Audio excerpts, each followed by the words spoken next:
Mga kaibigan, maligayang pagdating sa aking bagong explanation video. Ngayon ay sisimulan na natin ang talakayan tungkol sa House of Lies. Kung nagustuhan ninyo ang video, huwag kalimutang mag-subscribe sa aming channel na Cinema Insight English. Para sa mga nanonood mula sa Facebook, ang link ng aming YouTube channel ay nasa video description. I-click lamang ang link at mag-subscribe upang makatanggap ng lahat ng mga update. Maraming salamat po sa inyong suporta. Sa House of Lies, ang kapatawaran ay naging sugat at ang sariling dugo ang siyang tumama ng pinakamalalim. Tahimik na gumuho si Greg. Ang kanyang mukha ay nagdala ng sakit na hindi kayang burahin ng luha.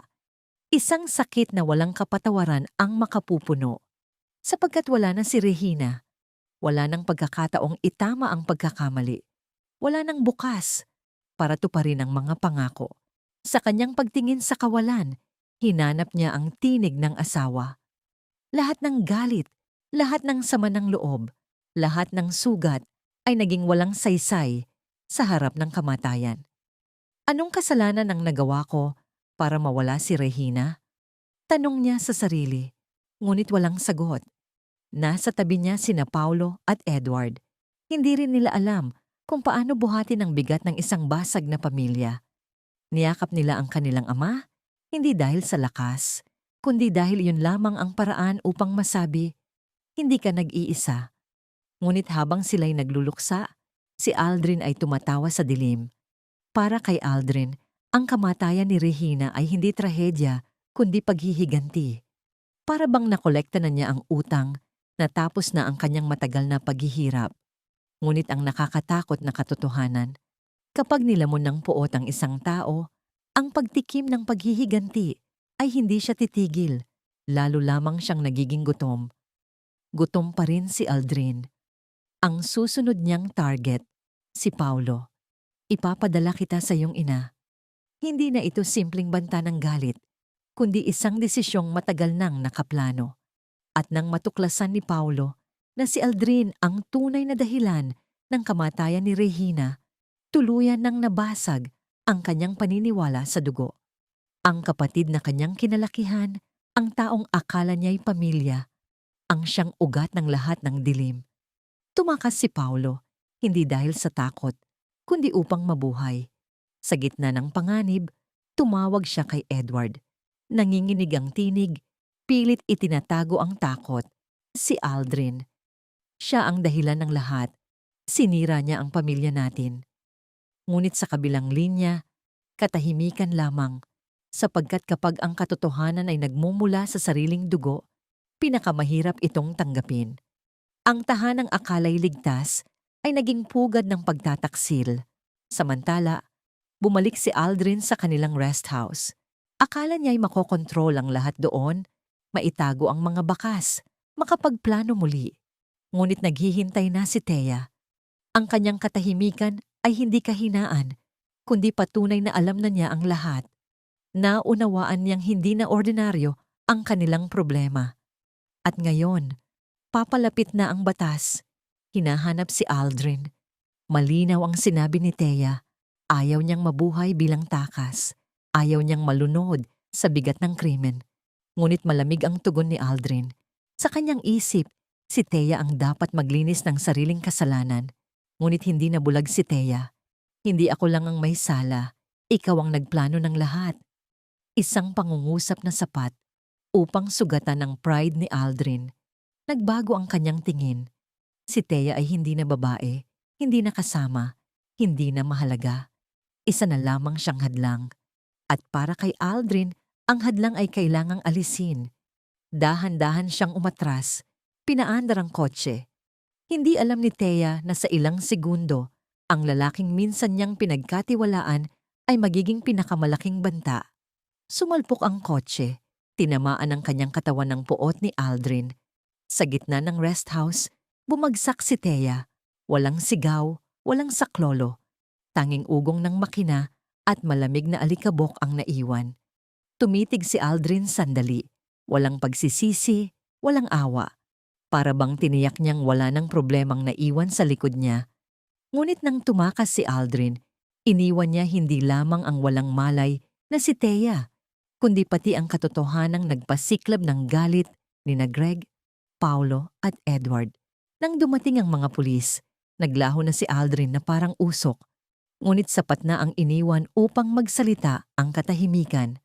Naroon si Walter, may sakit, bugbog, puno ng sugat. Isang ama na minsang naniwala na kaya pa niyang buuin ang pamilya. Ngunit ngayon, ang sariling anak ang nagbura ng kanyang huling dangal. Ang mukha ni Walter ay refleksyon hindi lamang ng pisikal na sakit, kundi ng katotohanan na minsan, ang kasalanan ng ama ay nagiging sumpa ng anak. Sa House of Lies, muling bumigat ang bawat hakbang ng pamilya. Pagdating ni na Greg, Paulo at Edward, dala ni Greg ang anino ng mga lumang sugat. Sina Walter, Regina, at mga nakatagong lihim ay bumalik sa alaala. Ngunit ngayon, iba na ang sitwasyon. Sapagkat si Greg, gaano man kabigat ang galit, hindi siya tulad ni Aldrin. May hangganan ng kanyang poot, buhay pa ang kanyang konsensya. Kaya't hindi nila iniwan si Walter. Dinala nila ito sa ospital. Sa pasilyo ng ospital, bawat tunog ng stretcher, bawat amoy ng gamot, bawat puting ilaw ay paalala. Ang bawat kasinungalingan ay may kapalit. At ang kapalit ay hindi laging pera. Minsan ay buhay, pamilya o dangal. Pilit nagsalita si Walter, ngunit ang tinig ay puno ng pagod. Hindi lamang ng katawan, kundi ng kaluluwa. Nais niyang humingi ng tawad sa kanila, kay Regina, sa lahat ng lihim ng nakaraan. Ngunit dumilim ang mukha ni Greg. Paano ka hihingi ng tawad kung ang dapat mong hingan ay wala na? Ibinunyag ni Greg ang balitang tuluyang bumasag kay Walter. Pinatay si Regina at si Aldrin ang salarin. Hindi makapaniwala si Walter. Ang kanyang mga mata ay nagpakita ng takot, pagsisisi at anino ng pagkawasak. Ang batang minsan niyang inalagaan, ang anak na minsan niyang ipinagtanggol, ay ngayoy hinahabol ng batas dahil sa sariling dugo. Lumitaw ang tanong, hanggang saan kayang magtago ng tao ang kanyang krimen? At hanggang kailan kayang manatiling bulag ang isang ama? Hindi nakikitang ang halimaw ay isinilang sa loob ng kanyang tahanan. Samantala, kumilos ang mga pulis. Hinahabol na si Aldrin, hindi lamang ng pamilya, kundi ng batas. May impormasyon sila tungkol sa kanyang pinagtataguan. Bawat signal, bawat koordinasyon ay malinaw. Malapit na ang wakas. Ngunit sa mga kwento tulad nito, kapag tila nahuli na ang kasamaan, madalas may isa pa itong huling galaw. Tahimik na sumugod ang mga pulis, mabibigat ang mga yapak, malamig na bakal ng armas ang kanilang kasama. Sa loob, naroon si Aldrin. Hindi na niya kontrolado ang lahat, ngunit hindi pa siya talunan. At iyon ang nakakatakot, sapagkat ang taong wala nang natitirang, mawawala ang pinakadelikado. Kahit matapos ang kanyang pag-aresto, hindi natapos ang bangungot. Ang lason ni Aldrin ay hindi nakulong sa kanya. Kumalat ito sa pamilya, sa isip ni Thea, sa takot ni Walter, sa puso ni na Paulo at Edward, at higit sa lahat, sa pangalan ng pamilya, muling nadungisan ng iskandalo. Sa kabilang panig, nakaligtas si Thea. Sa kabila ng lahat ng kanyang pagkakamali, may nagligtas sa kanya, si Edward. Mabigat ang pasasalamat ni Thea sapagkat alam niyang hindi siya inosente, alam niyang may bahagi siya sa kaguluhan. Ngunit hindi siya iniwan ni Edward. At dito lumitaw ang tanong, ang sakripisyo ba ni Edward ay bunga ng pag-ibig o tungkulin lamang? Naroon din si Ashley, isang batang pagod na sa galit ng mga nakatatanda. Sinabi niya, ito na ang pinakamagandang pagkakataon ng kanyang ina upang magbago. Ang kanyang tinig ay puno ng pagsusumamo. Hindi niya hinahangad ang perpektong pamilya. Nais lamang niya ng inang titigil sa sariling pagkawasak. At sa tahimik na sulok ng bahay, tila may bagong liwanag na isinilang. Wala na si Regina, ngunit dumaloy ang pasasalamat kay Mars, sapagkat si Mars ang nagsikap na muling paglapitin sila. Sa mundong puno ng pagtataksil, Ang maliit na gawa ng katapatan ay naging ilaw sa gitna ng unos. Maaari mong pagnilayan ng dangalan ni Walter, ang mabigat na konsensya ni Greg, ang sakripisyo ni Edward, o ang pagsusumamo ni Ashley upang masdan kung paanong ang House of Lies ay patuloy na naghahabi ng trahedya na may kasamang marupok na pag-asa. Sa House of Lies, tuwing may pintuan ng pag-asa, may bintanang nababasag ng iskandalo. Lumapit ang kasambahay kay Reyna nang may pag-iingat. Huwag po kayong mabibigla. Ipinakita niya ang litrato sa telepono. Si Regina kasama ang isang hindi kilalang lalaki. Kumakalat na sa social media. Nanlamig ang katawan ni Reyna. Hindi pa naghihilom ang sugat ng pamilya. At heto na naman, bagong hiya, bagong tsismis, bagong ebidensya na muling nagbabalik ng nakaraan. Ang unang pangalan na sumagi sa isip ni Reyna, si Aldrin. Sino pa ba ang may ganitong puot upang dungisan ng alaala ng patay? Ngunit mas malalim ang panganib. Paano kung hindi lamang si Aldrin, kundi may ibang taong gumagamit ng mga lumang lihim? Paano kung ang litrato ay hindi lamang iskandalo, kundi susi sa mas malaking kasinungalingan? Sa labas, karaniwan ng araw, ngunit sa loob, muling kumalat ang lamig. Sapagkat ang mga lihim ng patay ay tila buhay pa rin. Habang sinusubukan ng pamilya ni Reyna na buuin ang kanilang basag na buhay, may bagong apoy na muling nag-aalab, si Thea. Nakaligtas siya, ngunit ang mga bumabalik mula sa bingit ng kamatayan ay hindi laging nagiging mas mabuti. Sa halip, lalo siyang naging desperado, lalo siyang nilamon. Pagmulat, nakita niya ang halos na wala niyang buhay, sirang ugnayan, malayong pamilya, nadungisang pangalan at hindi tiyak na hinaharap. At muling umabot sa kanya ang tinig ni Aldrin. Kahit alam ng lahat ang kanyang mga krimen, may kapangyarihan pa rin siyang manipulahin ang sugatan. Sinabi niya, "Hindi dapat iwanan ni Edward ang buhay mo." Sa mata ni Aldrin, ang sakit ni Thea ay sandata. Ang kanyang kahinaan ay gatong ng puot. At nais niyang ang puot na yon ay itutok sa tamang target. Hindi matanggap ni Thea ang sariling kasalanan, kaya't naghanap siya ng masisisi. At ang kanyang galit ay bumagsak kay Mars. Pinaniwalaan niyang si Mars ang ugat ng pagbagsak ng kanilang pamilya. Upang makapaghiganti, kailangan daw alisin si Mars, kaya't lalo pang naging trahedya ang kwento. Sa isang bahay na puno ng lumang sugat, lahat ay naghahanap ng kaaway, ngunit walang tumingin sa salamin upang aminin, "Ako man ay may sala." Samantala, lalong lumalim ang puot ni Aldrin. Sa kanyang isip, sina Reyna at Paulo ang dahilan ng kamatayan ng kanyang ina. Hindi niya nakita ang maling mga desisyon, hindi niya nakita ang bigat ng kasinungalingan. Dalawang mukha lamang ang kanyang nakita, Reyna at Paulo. At kapag ang isang trahedya ay pinasimple, nagiging madali ang pagpatay. Malinaw ang kanyang isip, dapat matapos din sila. Ang tahanan ni Reyna ay hindi na payapa. Bawat silid ay tila nakikinig sa bulong. Ang hapagkainan ay hindi na lugar ng pagtitipon, kundi entablado ng takot. Gaano man kalakas ang ipinapakita ni Reyna, ipinagkanulo siya ng kanyang mga mata. Hindi pa tapos ang laban. Hindi lamang ito tungkol sa litrato ni Regina, hindi lamang sa mga krimen ni Aldrin. Ito'y tungkol sa pangalan ng pamilya, dangal, at kinabukasan ng mga anak. Tumakas si Paulo, ngunit hindi siya malaya. Sapagkat ang taong kanyang tinatakasan ay kapatid niya. At ang takot sa kapatid ay iba. Hindi takot sa estranghero, kundi sa taong nakakaalam ng iyong kahinaan, ng iyong nakaraan, at kung paano ka sugatan, hindi lamang sa katawan kundi sa puso. Sa loob ng bahay, nawala ang init, napalitan ng takot. Bawat tingin, bawat salita, bawat hinala ay nagbunga ng bagong sugat.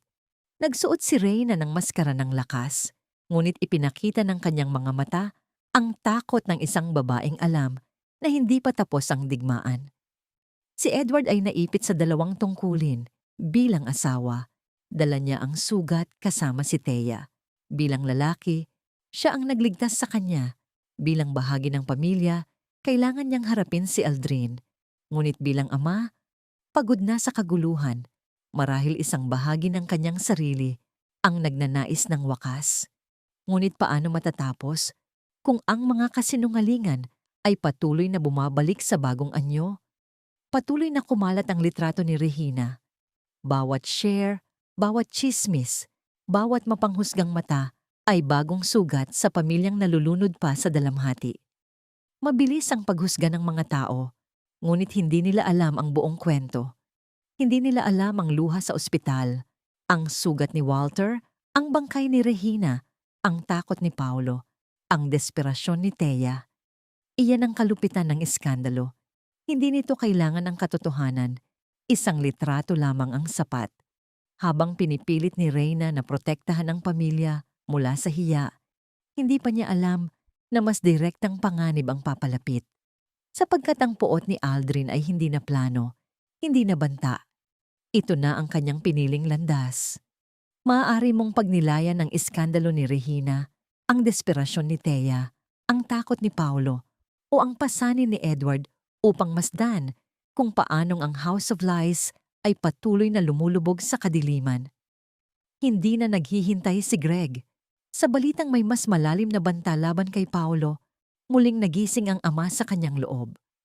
Ang amang minsan nang tinalo ng pagsisisi ay ngayon nilamon ng responsibilidad. Hindi na niya maililigtas si Regina, hindi na niya mabubura ang mga pagkakamali ng nakaraan. Ngunit may buhay pa siyang maipagtatanggol, sina Paulo, Edward, at ang natitirang pamilya. Unti-unting tumigas ang kanyang kalungkutan, naging paninindigan. Ito na ay hindi lamang paghahanap sa kriminal. Isa na itong digmaan ng ama laban sa halimaw na isinilang mula sa sugat ng kanilang pamilya.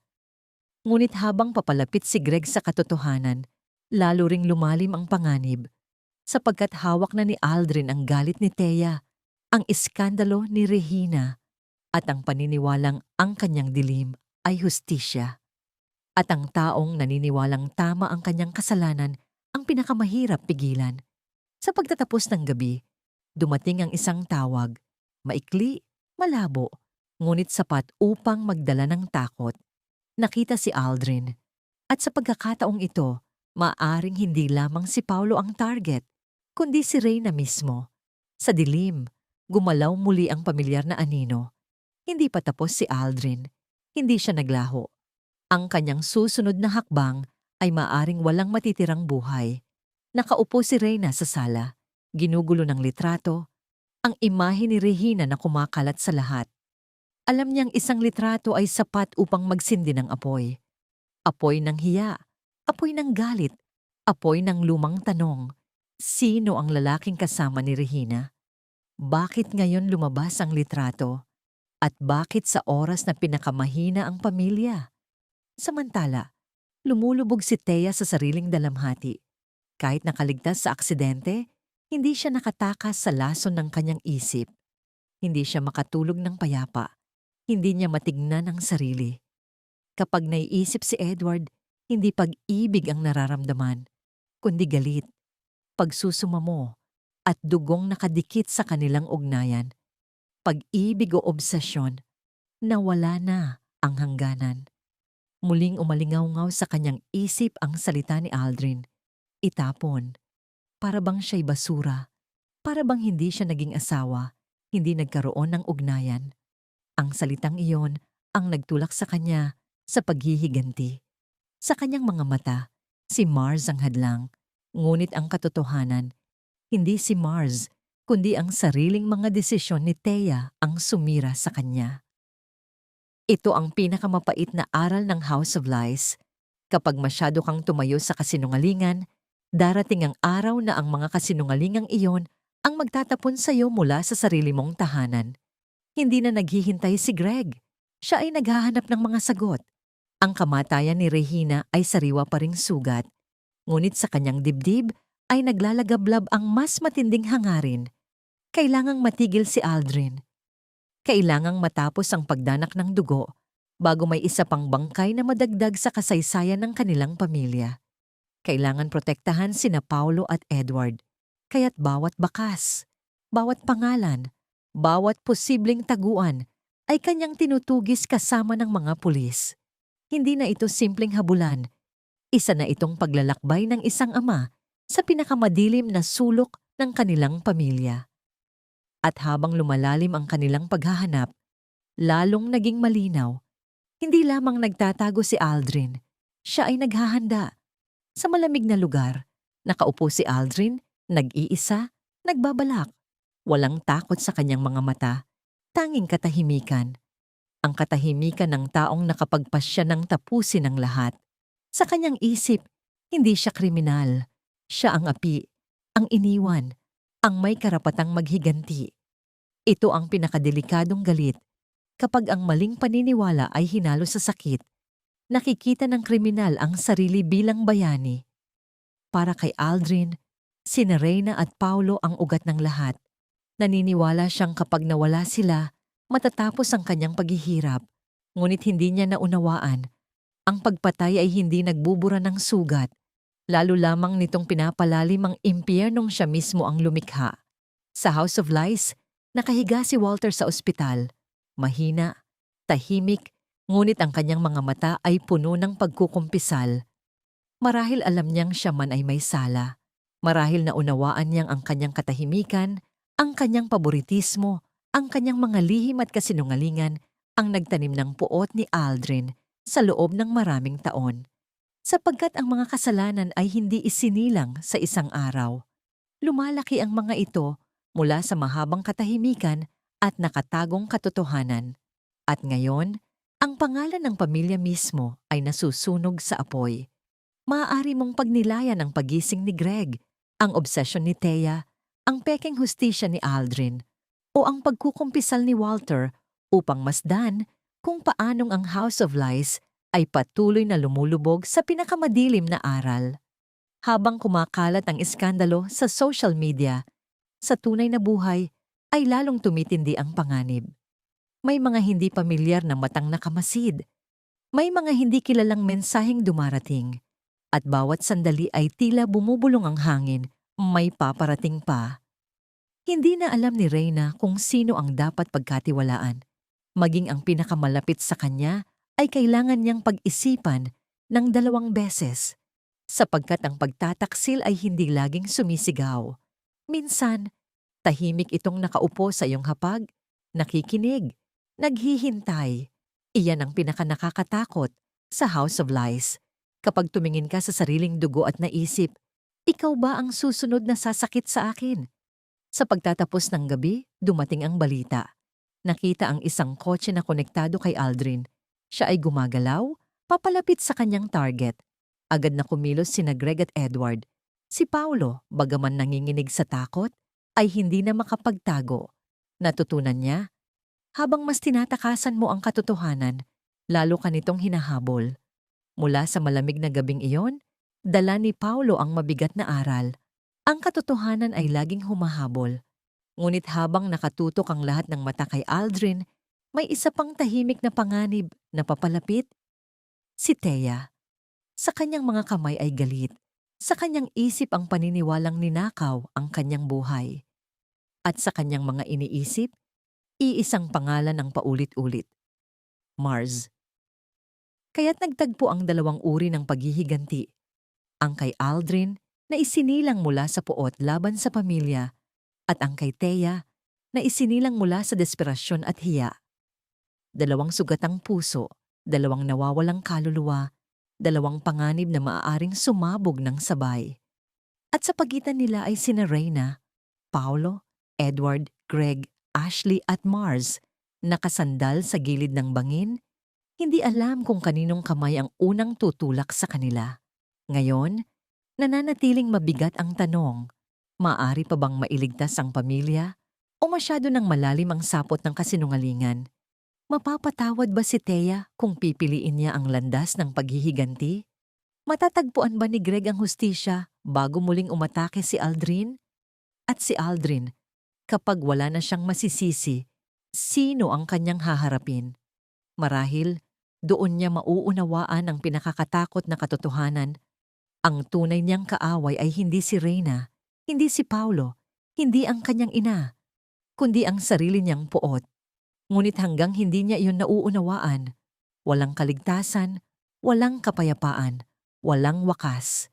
Sa House of Lies, bawat kasinungalingan ay may kapalit at bawat kapatawaran ay may hangganan.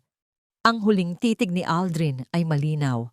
Hindi pa siya tapos at ang kanyang susunod na galaw ay maaaring magdurog sa lahat. Magdurog. Maraming salamat sa panonood ng buong video. Para mapanood ang susunod na episode explanation, huwag kalimutang mag-subscribe Cinema Insight English Channel.